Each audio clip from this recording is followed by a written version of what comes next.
Hello everyone, this is Jet. On this episode of Special Dessert, we're going to be playing, or not playing, just doing episode 4 of this sort of thing.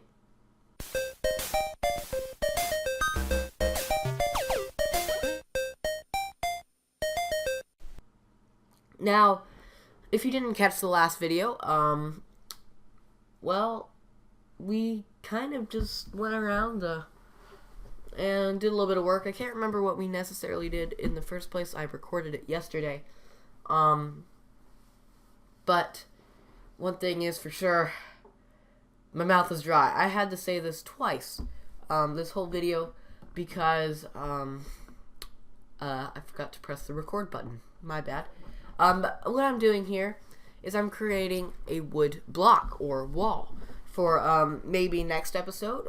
Depends. I'm working on an inventory system in this video. So if you're wondering how I do my inventory system, I'm kind of exploring it. So let's see how that works. Now here you can see that I'm just kind of doing a little bit of that, and then I'm doing a little detail and shading, and it makes it look a lot better all in all. Now I'm going to darken the cracks. Otherwise, it looks a little bit strange with dull cracks. Because the wood boards are separate wood boards. So I'm thinking about making wood boards into the game as an inventory. And you would put them into a crafting table. And you could split them into 2. And it requires 6 wood boards to make a wall, because as you can see on there, it requires 6 of them. So I'm going to copy and paste this into the game, as you can see right here, and it looks fairly good all in all. Now I'm going to create an inventory system. So this is going to look a little bit weird.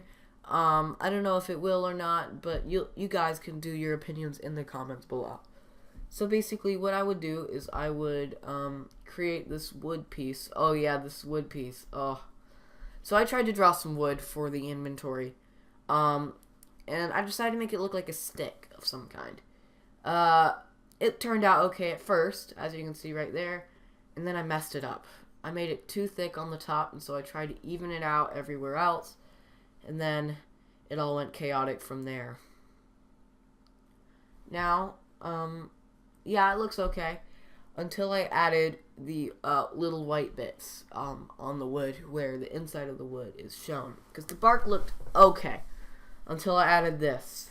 It looks like mushrooms. It was honestly just the worst thing ever. It almost looked like a man in a robe with a broken arm. I hated it. And then I tried to add shading to make it look good, but only it didn't do anything. So what I decided to do is make a larger log. And how I did this is this exact way I'm showing you on screen right now. It was okay. At first I thought it was going to be more of a turd instead of a log. So it looked better after I added that part and then the shading afterwards. So I'm going to add this into the game and add a little bit of bark texture right there by lowering the opacity. You can do this in Gamemaker it on itself. You can lower the opacity. Opacity? Is that how it's pronounced? So I copied and pasted it into the game and called it my log, or just log, or wood. And I created an inventory. I duplicated it, basically. You can do that in Gamemaker. Right-click it, and it should have the duplicate option. And you can make an inventory. So what I'm doing is making a box, and then a smaller box inside that box, and then the item that it holds. Make sure you fill it in, otherwise you can see the background of the world. So I'm just going to fill that in, and then we'll go on to the empty inventory slot,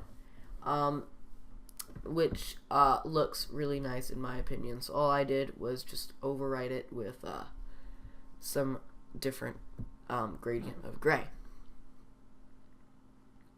So right here, as you can see, I am currently making a workbench.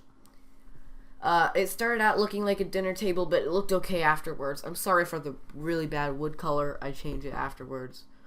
And what it's going to have is tools, and things like that. So I added the top part, and it started looking like a dinner table, and so I had to add that bottom bar, like in Terraria or something like that. Then I realized it still looks like a table, so I added some tools for a hammer and a saw, and it made it look more like a workbench. Now this is the moment I realized that the wood color was really bad, so I had to change that to a different wood color or else I was going to go nuts. So I changed it to that color right there, and I missed there, but there you go. That's that, and then I kind of darkened the handles just to make it stand out a little more instead of blending in. Then I went around and added some shading, just to make it look a little nicer. This was done with my mouse. I could have done it with the pen in Gamemaker, but I decided just to do it with my mouse. After I was done with that, I created the objects of the inventory and wood, and basically all I really had to do was, if there was a collision with the wood block, I put it in the game right there, as you saw. It looks a little weird, honestly, the room, but that's okay, because in the game, when you play it, it looks much nicer. So as you can see here, I am making the inventory slots for the filled wood and the empty. All I really did was create just a wood item right now. I think in the next one I'll add like a rock. Oh, speaking of in the next video or a video in the future, would you like me to make a Pokemon kind of game? According to your suggestions, you might like to. So I'll try my best. Maybe we can randomly generate Pokemon. We'll have to see if we can make random Pokemon creatures. So in here I'm adding things to the character and duplicated it to make the inventory filled player, where he can't pick up any more items. So in the game you can see that there is an inventory right up there in the top corner. Not too far in the corner, but I can pick things up, but the only issue is it doesn't get deleted because I changed it to the other character too quickly in order to delete it. So what I had to do is do a little bit of change, and as you can see I can break things and it will give me wood, but I can pick up infinite amounts of it. So what I had to do for this is basically it would detect the object up in coordinates 160 by 32. I found this later on after I checked the room and made sure that it was those coordinates. Doing this, it basically just it worked afterwards. As you can see up in the top corner, there's still the inventory, and I pick things up, but I change into the object too quickly in order to delete it, so it didn't work at all. So this is where I did the detecting object. I only did X and Y because I didn't know the coordinates at that time. So what I did is start block and end block, and I put in change object into the object, change the object player into object inventory full. And that worked perfectly fine. So going into the game, you can see I write down the coordinates here. I actually have them on a note right here. And now, yes, it worked. So I would write down the coordinates right there in the object. Do not check relative, guys. Otherwise, it will spawn in the coordinates 160 by 32 in near your player, basically. So as you can see, I can mine trees like that, and I can pick them up and pick them up, but I can't pick up the other ones because my inventory is full. So I can go around and try to pick up anything I want, but I can't.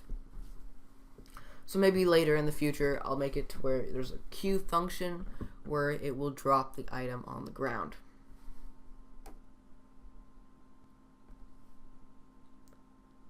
So right here, I'm going to be writing or drawing a rock, basically. And how this is going to work is I am just going to make it spawn on top of the stone, was what's in my head. And it still is in the game right now, because this is being recorded later in the future and I know what's happening. The best part about these videos is that I can talk to you and I can commentate and I can do all those things, and it's actually really fun to do.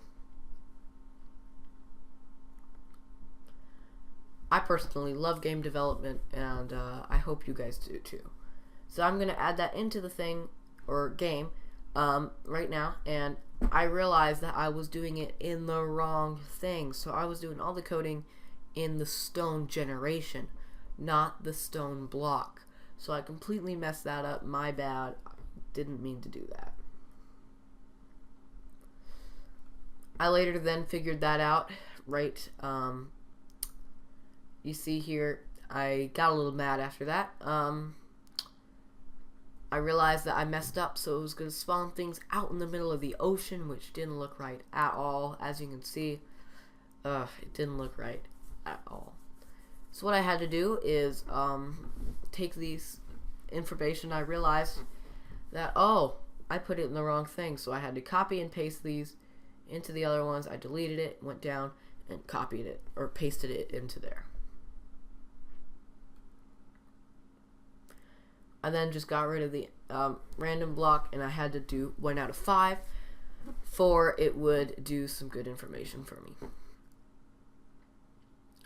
Alright, going into the game now, you have stone biomes, and look how amazing that is, okay? It's so cool and amazing to see how the stone spikes biome now exists. Now, why did you think I made these spikes? Well, the reason for that is because that way I can now go gather the resources I need in order to make an axe, a pickaxe, or something like that. So they're going to drop something later in the near future. I can't wait to show you this. It's going to be so exciting. So this last minute is just basically me checking out the world and doing a few tweaks on the depth like I did in the last video. Because depth is important to the viewer who is viewing the video game. Otherwise, the graphics look a little wonky. So as you can see, it's over the cliff, but I can't pick it up because it's kind of weird, huh?